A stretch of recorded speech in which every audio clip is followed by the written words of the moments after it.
were talking with Avery Atkins last week, and he calls you a kicking and punting guru. I mean, just what about you, and I guess about your studying of kicking and punting has just allowed you to just get so much knowledge, I guess, over the last couple of years to really help out some of the guys on the Um, Everyone's kind of different when it comes like how they handle their own kicking and their own craft. One of the ways I've handled mine is I've gathered a bunch of knowledge when it comes to me going and training with the guys I trained with in high school and the guys with Cole's kicking and stuff like that. And I pay a lot of attention to videos of me kicking and feelings of when I hit certain balls and I mess up certain times so I can remember that and carry it on into the future and use it to be able to quickly coach myself. And I've used that to kind of do the same things with some of the guys here when they're having issues. And I think it's made the group a lot better to where we can all kind of coach ourselves and be able to be our own coaches instead of needing to go outside and find someone to help us.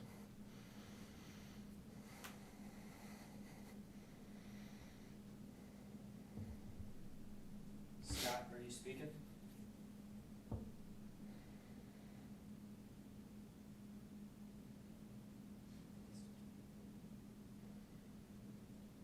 Is it my turn? I think Rab's trying to talk. We can't hear Scott. So Wilson, go Rab, you're ahead. muted. We couldn't hear him, but when he was unmuted. So Wilson, go ahead. Okay. Okay, Wilson Alexander here from The Advocate.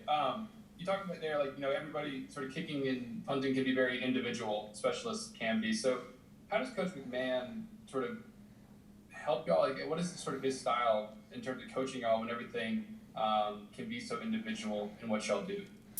I'd say his style is basically giving us the space to figure it out ourselves. It's not very common that a coordinator will really know that much about straight up kicking, like what the kicker does technique wise.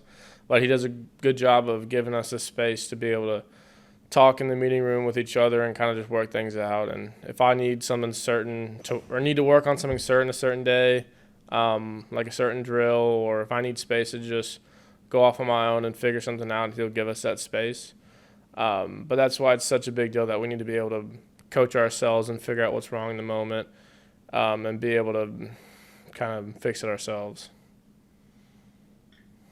Okay, I think you can hear me now. I got a false start penalty there, Kate. Sorry about that. All Um, good. uh, what is your relationship like with Avery? Obviously, he'd like to be the full-time kicker, and maybe you'd like to kick off, but he seems to understand his role and understand what good kicker you are. And also, going back to last year's Florida game, everybody talks about the shoe being thrown and everything. Do you get a lot of people coming up to you and talking to you about that record field goal that you made in the fog? And what is your part of in that like? So start off with Avery. Me and Avery have a great relationship. We've been living together since I first got here, and it's very understood that I'm the field goal kicker and he's a kickoff guy. He did field goals pretty well before I got here in the spring, and I can kick off pretty well too. But if it ain't broke, don't fix it, kind of thing. So, and then with the Florida game, yes, I definitely do get people asking me about that. It's calmed down a little bit since then, and I've kind of like to focus on the future because that's only one kick. But I do get questions about that. Hey, Cade. Cade, how do you focus on getting even better after the year that you just had? It seems like improvement at this point would be extremely incremental. How do you view that?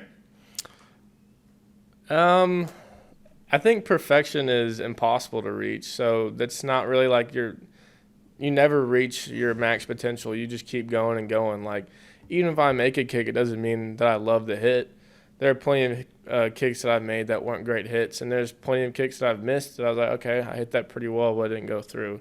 So there's tons of things. I missed 3 field goals last year, so I could trim that down and I could be more consistent with my hits, try and hit my A ball more often. So there's plenty of things, and you can do things better off the field, being a better leader and being a better teammate. So there's always things you can improve on. Thank you. Kate Brody Miller with the Athletic. I mean, back to Coach McMahon, he's had this track record these few years of from Cole to you to Zach to now Peyton of just kind of nailing his recruiting. And I'm curious, and going back, I mean, what do you remember just about him as a recruiter and kind of what brought you here? Well, there's multiple things. One, it's LSU, so that LSU is a recruiter in itself. It's best football in the country in the SEC, great environment, and it's the South, and everyone wants to live in the South. So that in itself, and then of course Coach Max coached some of the greatest guys in the country, and it's a great person to be an ally and be on your side. So it's has a lot of things that go into it, but he's a great coach. Hey, Cade, this is Michael Cottle from Channel 2 here in Baton Rouge. Just wondering what your personal goals are for this year. Obviously, a lot of talk about, you being the best kicker in the country last year, winning that award or should have won that award. Does that matter? Is that motivation? How do you approach this year with goals? I mean, all I can do is to focus on myself. It's kind of hard to ignore that stuff sometimes, but I'm doing my best with it. Of course, I want to be the best, and I think I can be the best. And every time I go out there on Saturday, I think I'm the best kicker out there, but it's not what it's always about. Success is relative to the person. There'll be some guys that go out there and have a bunch of hard kicks in the year, and they might go 75%, but if they're helping their team out and making hard kicks, that's a big deal. And there's some guys that don't do that and that have some easier kicks and go 90+%, but they went out there and made what they were supposed to make. So you can't really – sometimes it's hard to judge success when it comes to kickers. And, yeah, there is stats and straight-up percentage, but I just want to be the best that I can be and help us win some games and continue to grow and make more and more kicks. Yeah, okay, Ron Higgins, Tiger Ag. Is there any kind of mental adjustment to having a new holder? You had Zach for so long. I mean, I guess it's Avery. I don't know who it is, but can you talk about the mental adjustment of a new holder and kind of just getting that trust? Well, yeah, there's definitely a mental adjustment, but I will say the best part about it is that, I've had since January 30th or whenever we started practicing again to start having that mental adjustment. And it's not like I haven't had any holds with Avery in the past, just him being a holder at LSU. He was the holder for Preston last year, so I got reps with him every so often. And it's the same snapper, and Avery's a great holder, so right now we're definitely hitting our stride, and it's looking good so far.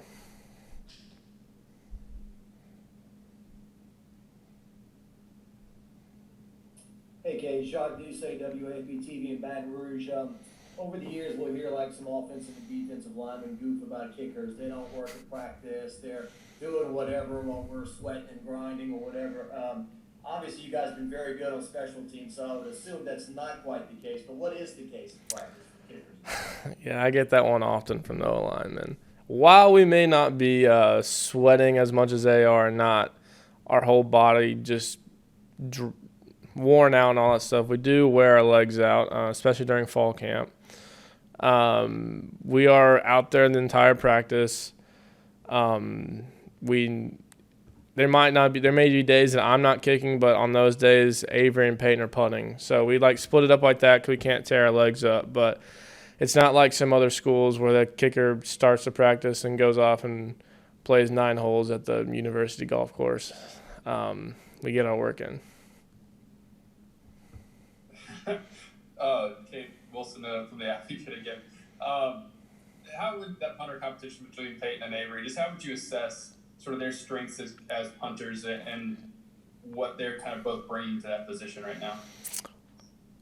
So Avery is an older guy that didn't really start off as a punter but has done well at transitioning to it. And he's a little more raw than Peyton, but he has a big leg and he's doing well with it. They both have their strong sides and their weak sides to it, but everyone has that in their game. Peyton's a little bit younger, and he came off surgery his senior year, so it was a little bit of an adjustment, and he's finally coming back into his stride with things. But Peyton in the future is going to be a really good punter for LSU, and Avery's doing well right now too. So it's 2 good punters we got. Okay, Scott Rappelé again. How much of an influence is Coach McMahon with technique and that sort of thing? Obviously, I know kickers, coming up, you guys have camps and stuff that you go to, and who are your big influences, or who have been your big influences in your development as far as that goes? I kind of mentioned it earlier a little bit. It may not have been too clear about it. But Coach Mack's job isn't really to help us technique-wise. I know everyone might not think that, or that might not be their thought process on a special teams coordinator, but he basically gives us the space to be able to have time to work on things ourselves. And that's why I was saying that when you come and being kicker and specialist in college, you have to be able to coach yourself. You have to be your own best advocate and someone that can figure it out on your own, because it's hard to go out and get outside help when you're busy with fall camp and you're there every day. It's not the same thing where Coach O's a D-line coach and he played D-line. Mac never kicked a ball when he was growing up. He was a safety. So it's a little bit different. He picks up on things since we talk about it a lot, and I'll tell him certain things that happen when there's this hit or certain things that happen with another hit. So he picks up on things, but when it comes to straight technique-wise, you have to be able to be your own coach. Hey, Cade, it's Kyle again. Can you believe Mac was a safety with those hips? It seems. Oh, it was a long time ago, so I don't know. Kickers, as you just alluded to, are a little mercurial and probably deep thinkers. So give us your overarching take on this year's team. You know, there's a lot of talk amongst the position players about the chemistry and why it's improved. Do you feel like that was the missing link last year that you all have this year for your success? Yeah, I mean, it's kind of – last year was a tough season with a lot of things going on. We came in with COVID and then a bunch of racial awareness stuff going on. So there was a lot of uncertainty and stress, and sometimes it wasn't handled well. And Coach O's done a real good job of getting a good staff in, and it's been a real big focus going through the spring. So I think things are definitely looking or trending upwards and looking good.